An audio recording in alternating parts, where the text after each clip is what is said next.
Okay, in this lecture video, we will discuss the inverse Laplace transform using partial fraction. Okay, or by decomposition ng rational expressions into partial fraction. So again, sa decomposition po ng mga rational expression or rational fraction, to partial fraction, meron po tayong four cases, no? Meron tayong four cases. Okay?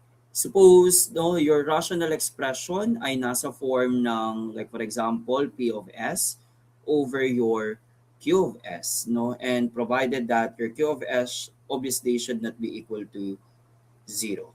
Okay? So, case number one, okay, if your denominator Q of S, okay, is factorable or has a linear factor, no, it has a linear factor in the form of as plus b, no, in the form of as plus b. Okay, an example of this, no, suppose your P of S, okay, which is your numerator, all over, like for example, we have your a sub 1 s plus b sub 1, okay, times that is your a sub 2 s plus b sub 2, okay, times and so on and so forth, times your a sub n s plus we have your b sub n, no, b sub n. Suppose ito yung ating given partial fractions. Suppose this is your given partial fraction. Okay. So by decomposing this one into sum of partial fraction, this one can be expressed as your a sub 1 over we have your a sub 1s plus your b sub 1, your linear factor, plus we have your a sub 2 all over that is your a sub 2s plus your b sub 2 plus and so on and so forth until we have your a sub n over your a sub ns plus your b sub n. Okay? Your b sub n. Okay? So anyway, pwede naman kayong gumamit ng A, B, C, D, and so on and so forth. So, in-express ko lang dito in terms of A's, no? Para makita nyo po yung kanyang difference, no? Case number 2 naman natin, no? Case number 2, okay, again, if your denominator Q of X, no, take note ha, it should be factorable. No, if your Q of S has, okay, a linear factor, okay, a linear factor and at the same time it is repeated, umulit. Okay? Umulit siya. No, umulit siya like for example in the form of as plus b raised to n, no, where n is the number of times na naulit yung ating linear factor.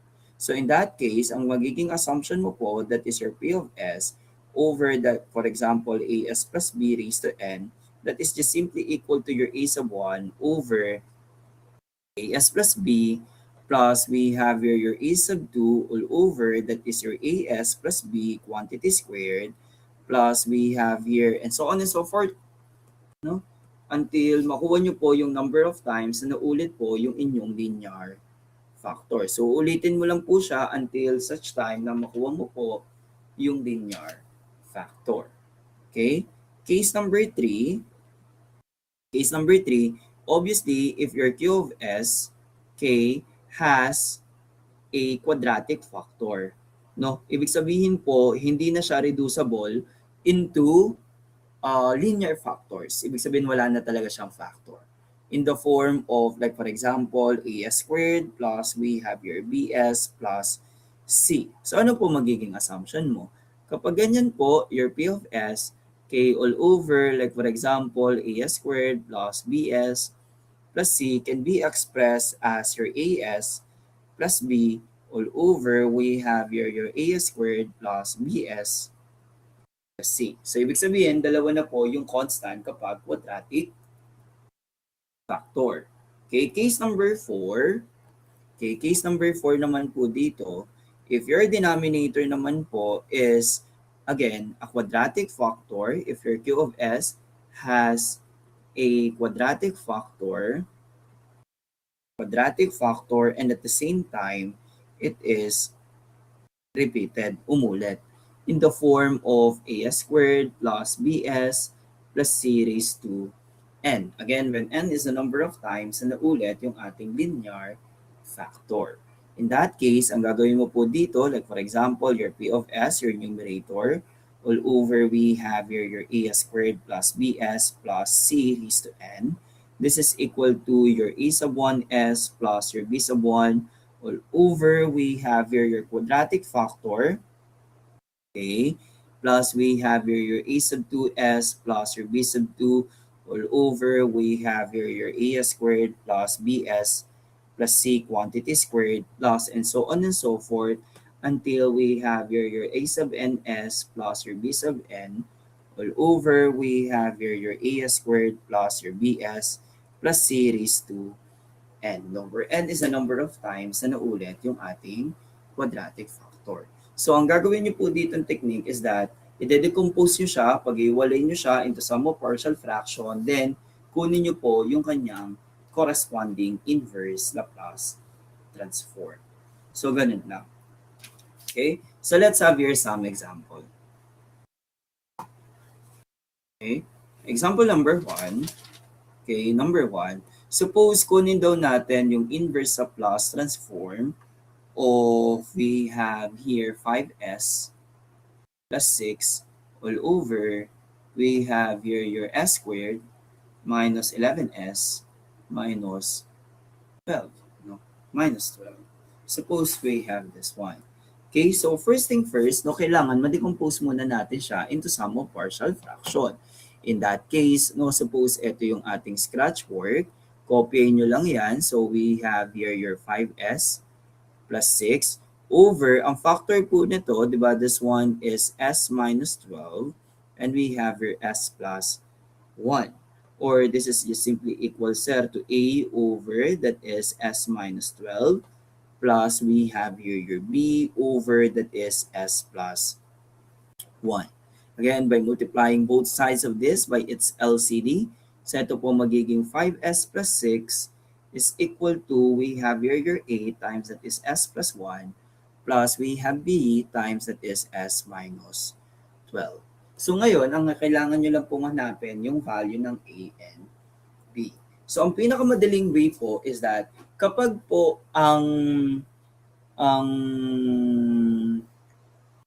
kapag po ang factor nyo po is puro linear factors lang, no, linear factors or linear repeated, as long as walang kahalong quadratic factor, no, the easiest way, no, to find the values of your unknown is that mag-assume lang kayo ng some values for s such that magiging equal to 0. Example, suppose we have your s your s be equal to negative 1, no? Suppose we have here negative 1. Okay, if s is negative 1, so ang right side natin or ang left side natin magiging equal kay 1. Lahat ng merong s plus 1, 0 na. Ito na lang, so negative 1, so equal siya kay negative 13b. Multiplying both sides by negative 13, therefore b is negative 1 over 13. Similarly, again, assume na naman kayo ng s such that magiging 0. So like for example, if s is positive 12. If s is positive 12, so 5 times 12 is 60, plus 6, that is 66. So we have here 66. Ito naman po, equal kay 13a. So lahat ng merong s minus 12, 0 na. Therefore, ang a natin dito is equal to 13 over 66. Ibig sabihin po, okay, ito po si 5s plus 6, pwede na lang natin siyang i-express as the inverse Laplace transform of the following. Diba? So, wag lang po magkakabaligtad yung value. So, ito po ay 13 over 66 all over. We have here that is s minus 12. Okay, minus we have here 1 over 13 all over, that is s plus 1. By linearity property, this one is equal to 13 over 66 times the inverse Laplace transform ng 1 over, that is s minus 12. Okay, minus this is 1 over 13 Nakabaliktad ako. 13 over 66 pala. 66 over 13. 66 over 13. No, that is 66 over 13. So, ito po ay dapat 66 over 13. Yeah. So, this is 66.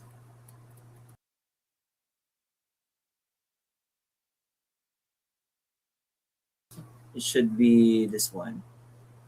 Should be 66 over 13. Tapos ito magiging 66 over 13. Ito po, tuloy ko, inverse Laplace transform ng 1 over that is s plus 1. Simplify lang natin ito by getting its inverse Laplace. So that is 66 over 13 times e raised to 12t. No? That is e raised to 12t minus that is 1 over 13 times e raised to negative. So we have this one. Okay? Ayan. No, kapag po puro linear factors lang, no, the easiest way is to find the values of s such that magiging 0. Yun na yung pinaka madali. No, that is the easiest way. Okay? Another example, number 2. Okay. Number 2. Okay, suppose kunin daw natin yung inverse Laplace transform of we have here 2s minus 3 all over.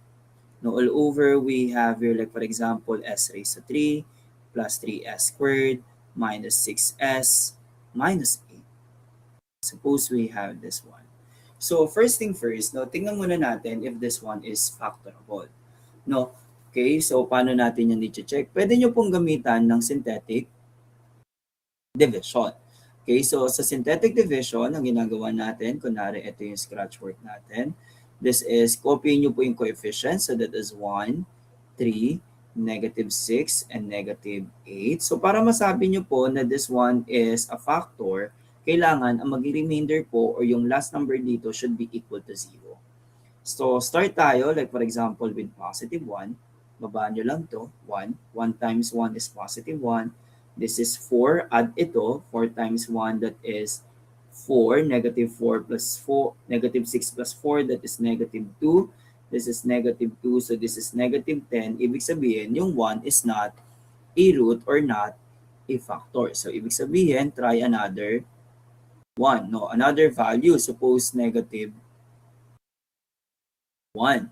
So if s here is negative 1, baba ulit po ito. So this is 1. 1 times negative 1, that is negative 1. 3 plus negative 1, positive 2.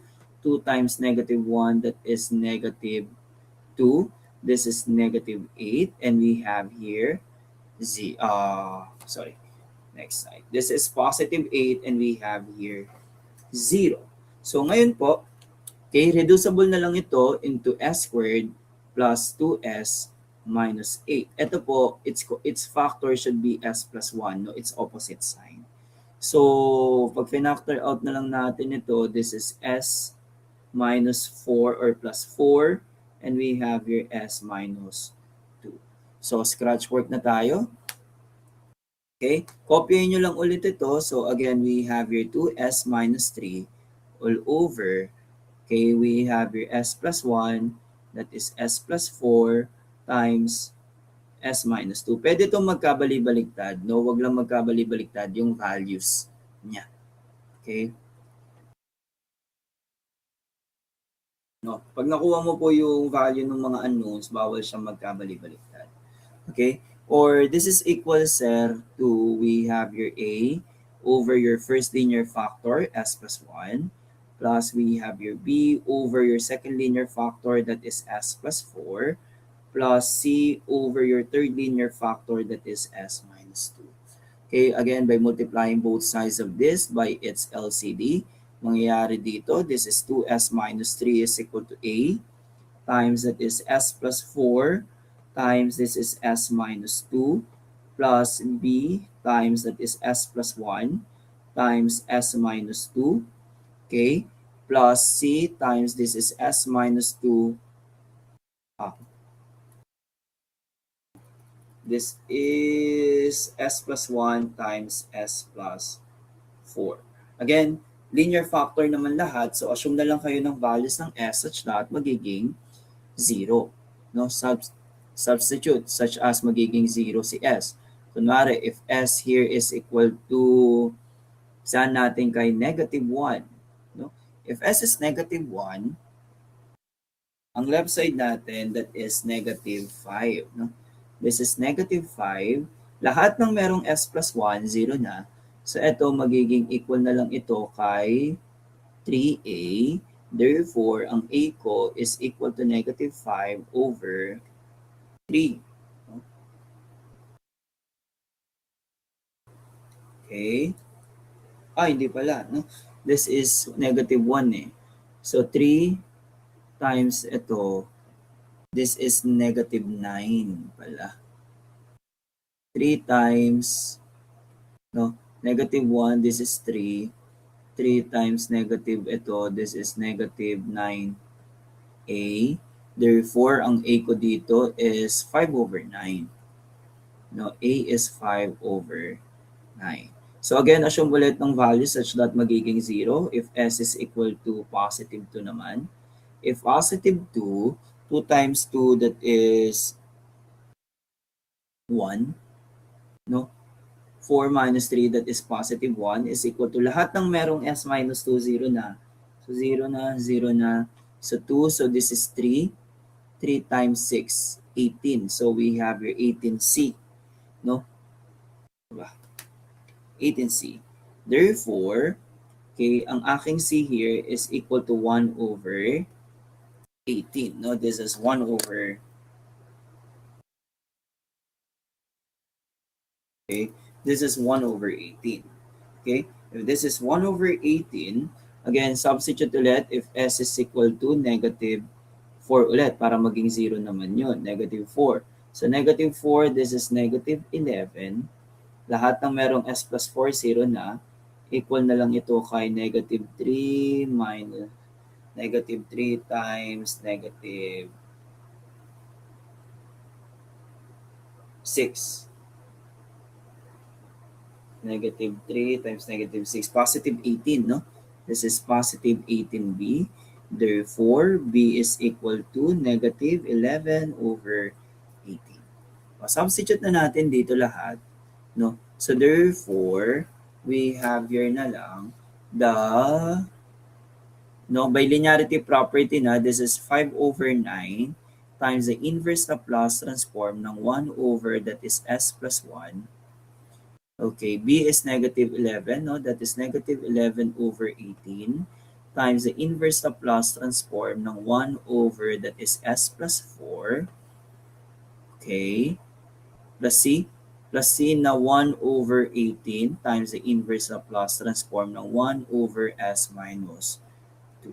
Simplify natin by getting in the following inverse Laplace, that is 5 over 9 e raised to negative t minus 11 over 18 e raised to negative 40. Okay, plus this is 1 over 18 ng e raised to positive 2t. So we have this one. And we have this one. Okay? Okay. Another example. No? Another example, number 3. Okay? Number 3. Suppose we have this one.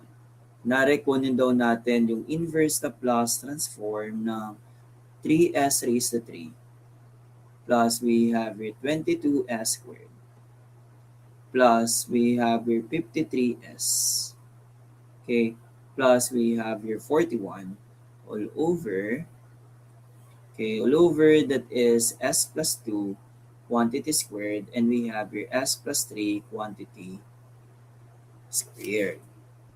Ayan. Okay, suppose we have this. So, ang gagawin lang ulit natin dito by scratch work, copyahin nyo lang ito. So, we have your 3s cubed plus 22s squared plus we have your 53s plus 41 all over we have your s plus 2 quantity squared, and that is s plus 3 quantity squared. So again, this is equal set to a over that is s plus 2 plus, since repeated siya, okay, ulitin mo lang hanggang sa mamit mo yung number of times na naulit yung linear factor. Tulad nito. Plus, we have your c over another linear factor that is s plus 3. Ganun din, another unknown d over that is s plus 3 quantity squared. Kunin nyo lang yung LCD again by multiplying both sides by LCD. So, mangyayari, this is 3s cubed plus that is 22s squared plus that is 53s, okay, plus 41 is equal to magiging a times that is s plus 2 times that is s plus 3 quantity squared plus b times that is s plus 3 squared, okay, plus we have your c times this is s plus 3 times we have your s plus 2 quantity squared plus we have your d times that is s plus 2 quantity squared. Again, since puro linear factors lang, assume lang kayo ng some values for s such that magiging equal lang siya kay 0. So, assume lang kayo ng some values for s again such that magiging equal kay 0. So, this one can be expressed na lang as, kunwari, if s here is equal to negative 2, if s is negative 2, anong value dun sa left side? So, yung value natin sa left side, that is equal to negative 1. No? This is equal to negative 1, equal to lahat ng merong s plus 2, 0 na. So, 0 na yun, 0 na to, 0 na. So, therefore, equal na lang ito kay b. Diba? So, this is negative 1 is equal to positive b. Okay? Another one, if s is equal to negative 3 naman, para maging 0. If s is negative 3, again, substitute dito. So, negative 1 din yan is equal to lahat ng merong s plus 3, 0 na. So, negative 3, no, negative 3 plus 2, that is negative 1, negative 1 squared. So, we have your positive d. So, ito na yung value ng b and d. Oh, ngayon, assume naman kayo ng some values for s. No? Okay? Mas madali kung mag-assume kayo ng value na mas maliit. 'Di ba? Kung gusto niyo mahirapan, assume kayo ng value ng s na malalaki yung numbers. Pero again, since gusto natin madalian, kunwari if s is equal to 0. If s is equal to 0, so we have here 41 is equal to ito, that is 3 squared is 9, 9 times 2, so we have here 18a. Now, this is 18a. Ito 0. Plus, we have your 9b. 9b. 0 na to. So, 3 times 4, that is plus 12c. Plus, we have here 4d. Substitute the value in value. So, sabi natin, b is negative 1. So, ito magiging negative 9 na. Ito magiging negative 4. So, this is negative 13. 41 minus 13.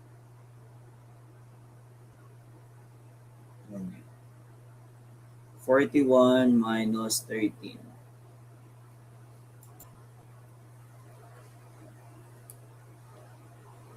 Hindi. Pag transpose, magiging plus. 41 plus 13 pala. 54. No? So, this is equal to, ano, ito magiging 54 is equal to 18a plus 12c. O kunwari, multiply natin both sides by 1 over 6. No, this is equal to 9 ng 3a plus 2c. So, ito yung pwede natin gawing equation number 1. Okay? Assume ulit kayo ng another value. Kunwari, if s is, kunwari, negative 1. If s is negative 1, so yung left side natin, we have here 7. No? This is 7. If this one is negative 1, this is 1. 2 squared, so we have here 4a. That is 4a. Then negative 1, so we have here plus 4b, no? That is 4b. Negative 1 ito, that is 2, 2. So we have here plus 2c.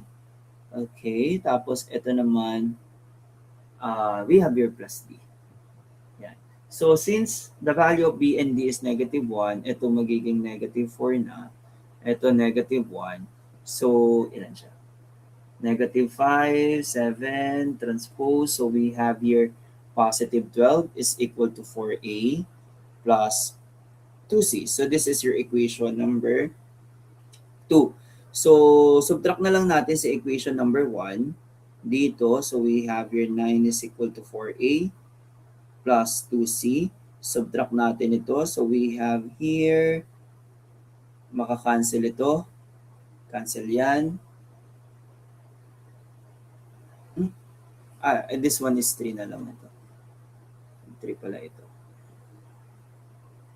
Yan. So we have here 3. Therefore, ang A ko dito, okay, ang A natin is equal to positive 3. No? A is positive 3. Okay, if A is positive 3, what is the value of C? So 3 times 3 is 9 transpose, so therefore C is 0. So ito na yung ating A, B, C, and D. So palitan na natin siya. So ang A natin is 3, so we have here 3. No? This one na lang can be expressed as 3 times the inverse Laplace transform ng 1 over that is S plus 2. Anong value ni B? Negative. So that is negative. Inverse Laplace transform ng 1 over that is S plus 2 quantity squared. C is equal to 0. So 0 na yan. No need to rewrite. Minus the inverse Laplace transform ng 1 over that is S plus 3 quantity squared. Simplify natin ito. This is equal to 3 e raised to negative 2t. Ito by first shifting property, e raised to negative 2t times inverse Laplace ng 1 over s squared.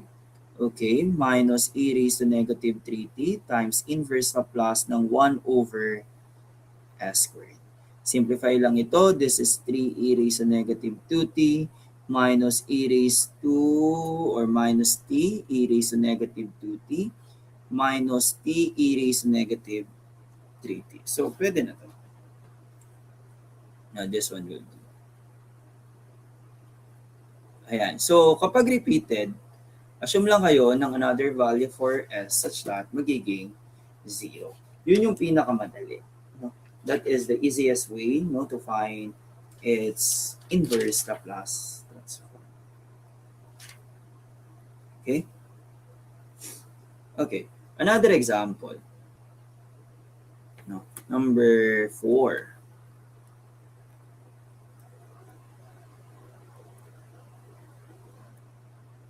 Number 4.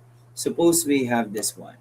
Now find the inverse Laplace transform of, we have your s squared plus 2s minus 10 all over. We have here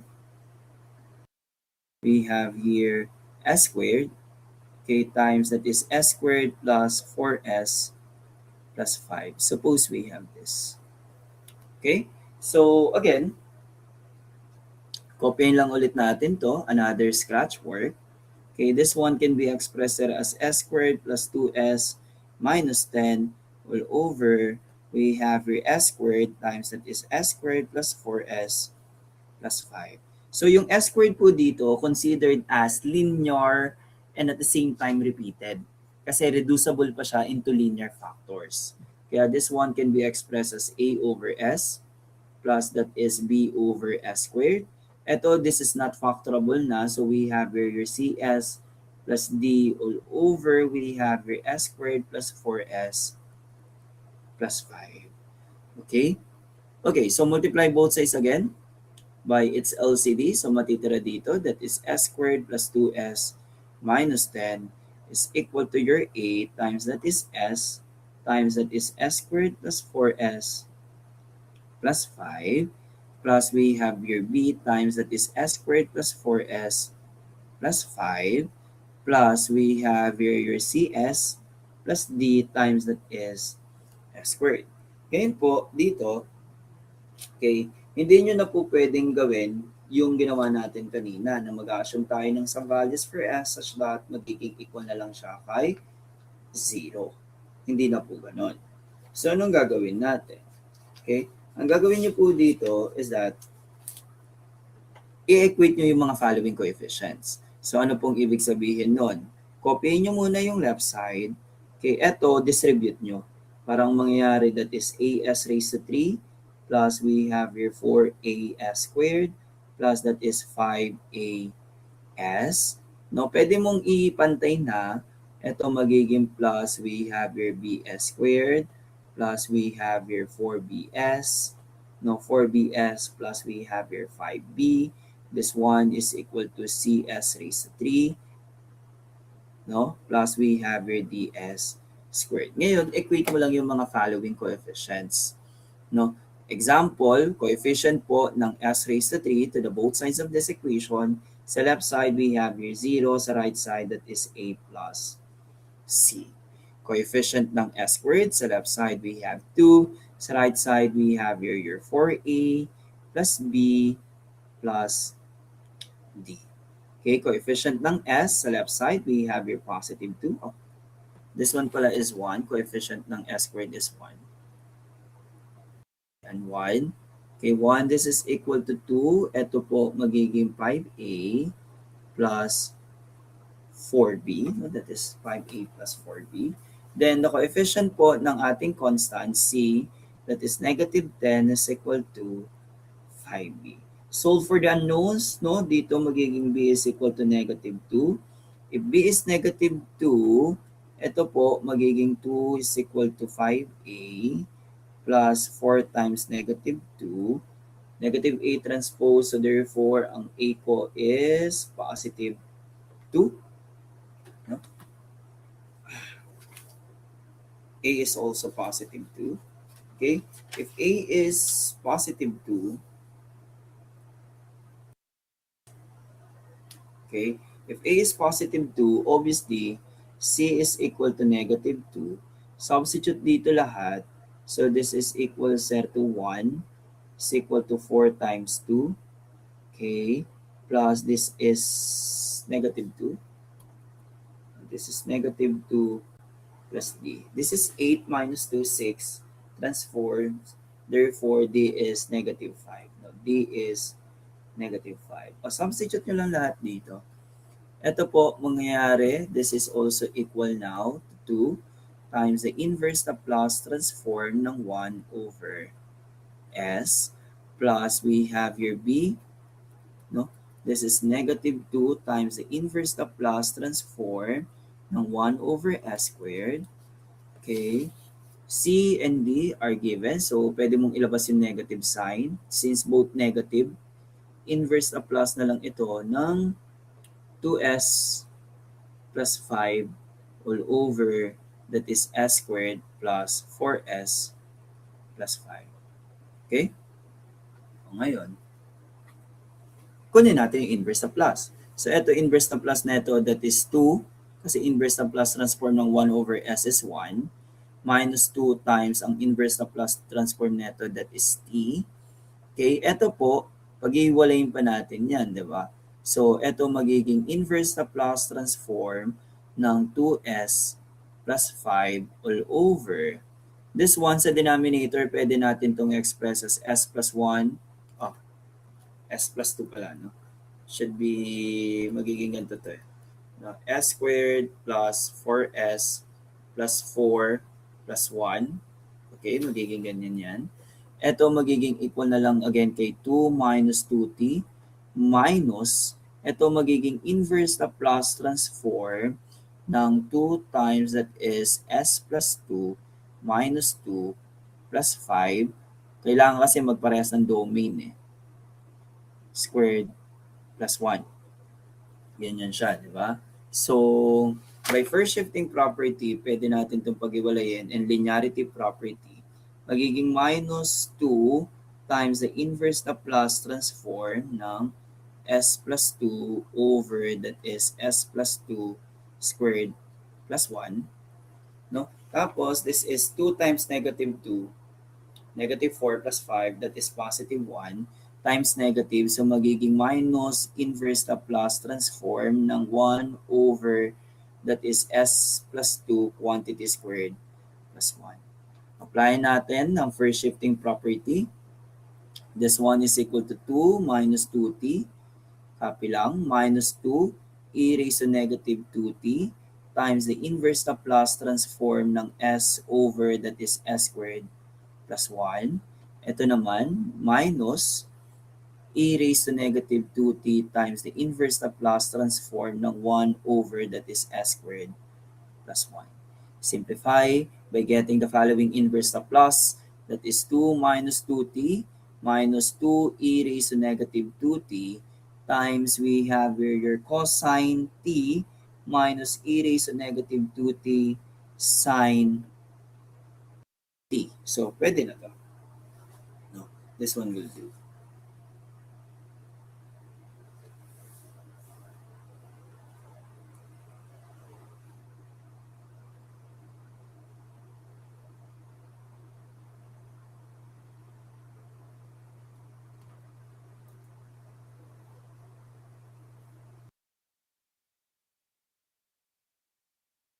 Okay?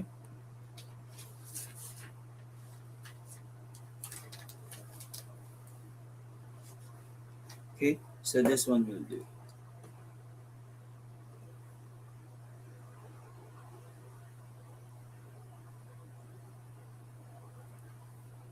Okay? Yan. Another example. Number 5. Number 5 example. Suppose we have this one. Okay? Ito naman. Suppose we have this one. Now, find the inverse Laplace transform of, we have your s squared plus 3s plus 1 all over, we have your s to the fourth plus s squared plus 1. Okay? Suppose we have this one. Okay, so first thing first, kunin muna natin yung factor na to. Ang factor na gagamitin natin dito kay s to the fourth plus s squared plus 1 is yung tinatawag nating adding and subtracting suitable terms. So in that case, para maging perfect square ito, mag-add daw tayo ng s squared at mag-subtract ng s squared, parang ganito. So this one can be expressed as s to the fourth plus 2s squared plus 1 minus s squared. Pag sinimplify ito, that is s squared plus 1 quantity squared minus s squared. Magiging difference siya ng 2 squares, di ba? Kaya magiging, that is s squared plus 1 plus s, and s squared plus 1 plus s times we have your s squared plus 1 minus s, no difference of 2 squares. So kung i-rewrite natin yan, no, its factor should be, that is s squared plus s plus 1 times, that is s squared minus s plus 1. Okay? So, apply na natin yung partial fraction. No? Applying the partial fraction, copy nyo lang po yun. Again, that is s squared plus 3s plus 1. Okay? All over your factor, that is s to the fourth plus s squared plus 1 is equal to, ito, first factor natin, so we have your as plus b all over, we have here s squared plus s plus 1 plus we have your cs plus d all over, we have your s squared minus s plus 1. Again, by multiplying both sides by its LCD, magiging s squared plus 3s plus 1 is equal to as plus b times, that is s squared minus s plus 1 plus we have here your cs plus d times, that is s squared plus s plus 1. Okay? So, distribute. No? Distribute po ito. So, we have your s squared plus 3s plus 1 is equal to as raised to 3 minus as squared plus as. This one is bs squared minus bs plus b. Ito, distribute din natin ito. Ito, distribute din ito. So we have your cs raised to 3 plus we have your cs squared plus cs. Ito magiging ds squared plus ds plus d. Ayan. Tapos,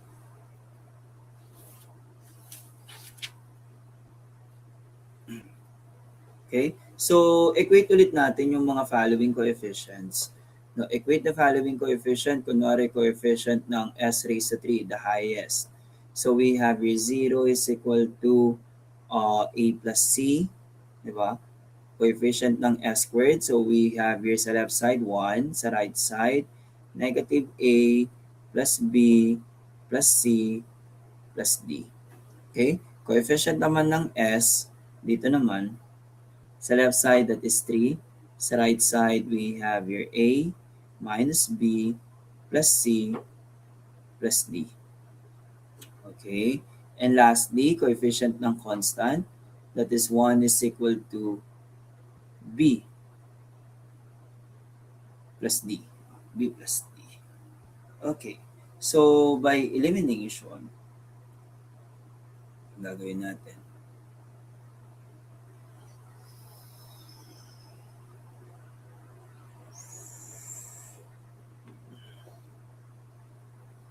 Pwede natin gawin.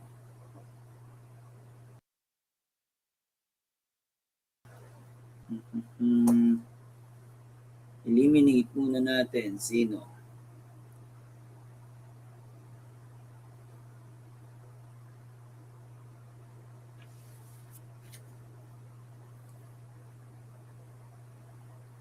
Suppose this is your equation 1. Now, this is equation 1, equation 2, 3, and equation 4. So, anong gawin muna natin? Gawin ko muna, i-add ko muna si equation 1 and 4. No, adding equation 1 and 4, so parang mangyayari, that is 1 is equal to A plus B plus C plus D. Ito, equation 1, galing ito kay equation 1 plus equation number 4. Tapos, gamitin ko si equation 2, no? Equation 2. So equation 2, 1 is equal to negative A plus B plus C plus D. Tapos subtract natin. Subtract. Ayan. O, pag sinubtract ko to, makakancel ito. No? So magiging 0. So therefore, A is equal to 0. No? Ayan, no? A is equal to 0. If A is equal to 0 by equation 1, therefore, ang C ko is also equal to 0. No? C is also equal to 0. So, substitute ko yung A and C kay equation number 2 na lang. No? Equation number 3. Equation number 3. So, pag sinubstitute ko, ito, mangyayari dito. Notice is 3 is equal to, kung 0 na to, magiging negative B plus D. Diba? Negative B plus D. So, simplify natin ito. Add natin itong dalawang to. Add. So, meron tayo ditong 4 is equal to, maka-cancel to eh. Maka-cancel to. Operation is addition. Ayan. So, we have here 4 is equal to 2D. Therefore, ang D ko is positive 2. If D is positive 2, transpose dito. So, therefore, B is negative 1. No? Yan. B is negative 1. Substitute na natin dito. Yan. So, ibig sabihin po, ito, copy na lang natin ito. Yan. This one. Yan. Yan. Okay. Equal na lang siya. Since A and C are 0, substitute na lang natin kay B and D ito. So, B is negative 1. No? Equal na lang siya kay no, equal na lang ito kay negative inverse Laplace transform ng ano yung factor dito? S squared plus S plus 1. So that is 1 over that is S squared plus S plus 1 KB is 2, so that is 2 times the inverse Laplace transform of ng s squared minus s plus 1. So this is 1 over that is s squared minus s plus 1. Okay? So complete natin yung mga squares ng mga following. So that is the inverse Laplace transform ng 1 over this is s squared plus s plus 1/4 plus 3 over 4 na lang ito. Ayan, kasi 1/4 plus 3/4 is 1. Ito magiging plus 2 times the inverse Laplace transform. Same lang. 1 over that is s squared minus s plus 1/4 plus 3 over 4. Yan. Factor out natin. This is equal to the inverse Laplace transform ng 1 over that is s plus 1/2 squared plus this is 3 over 4. Ayan. Plus 2 times the inverse Laplace transform ng 1 over that is s minus 1/2 squared plus 3 over 4. By first shifting property, this one can be expressed as e raised to negative 1/2 t. So, e raised to negative 1/2 t. Yan. No, e raised to negative 1/2 t times the inverse Laplace transform ng 1 over this is s squared plus 3 over 4 plus we have here 2 times e raised to positive 1/2 t times the inverse Laplace transform ng 1 over that is s squared plus 3 over 4. Okay, so this one now can be expressed as, since parehas ito, ang inverse Laplace transform na to ay 2 over square root of 3, no? 2 over square root of 3 times this is sine square root of 3 over 2, square root of 3 over 2, t, usog ko na lang to. Yan. Times this is e raised to negative 1/2 t plus 2 e raised to positive 1/2 t. So we have this one. Okay, and that would be the end of this lecture video, and thank you and see you on the next lecture video.